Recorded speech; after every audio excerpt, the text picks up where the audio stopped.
Autre idée de sortie pour ce week-end de printemps, près de Dieppe, une ancienne usine de transformation du lin s'est reconvertie en centre d'art. Chaque mois de mai, depuis 5 ans, la linerie invite des artistes à utiliser son espace pour leurs installations et leurs spectacles vivants. À Creville-sur-Scie, Béatrice Rabel avec Najib Benguezala.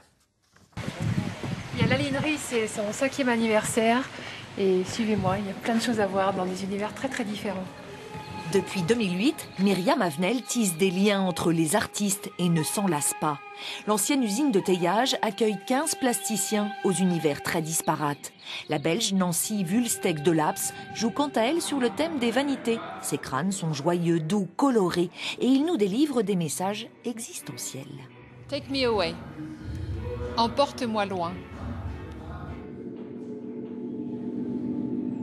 Les 1000 mètres carrés d'exposition sont ouverts à tout vent. Les œuvres prennent vie dans la friche industrielle. L'artiste québécois Michel Gauthier propose une installation monumentale. Ces totems en papier gaufré aux racines de lin évoquent l'équilibre si fragile entre l'homme et la nature. Le lien, il est un lien entre la terre et le ciel. Notre façon d'être, nous, êtres humains, les pieds sur terre et puis la tête dans le ciel. Il y avait un thème cette année à la linerie qui était autant de lin, autant de liens. C'est pas facile à dire. Donc voilà, j'ai imaginé ça pour le site où on se trouve. Axel Remeau a choisi pour sa part d'installer ses œuvres dans les routoirs où s'entassait autrefois le lin.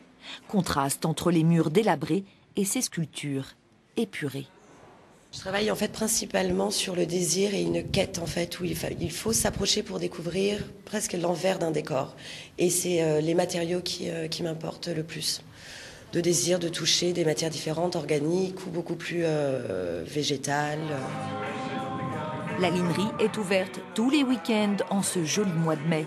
Elle accueillera aussi des spectacles vivants sous forme de contes, de lectures ou de concerts.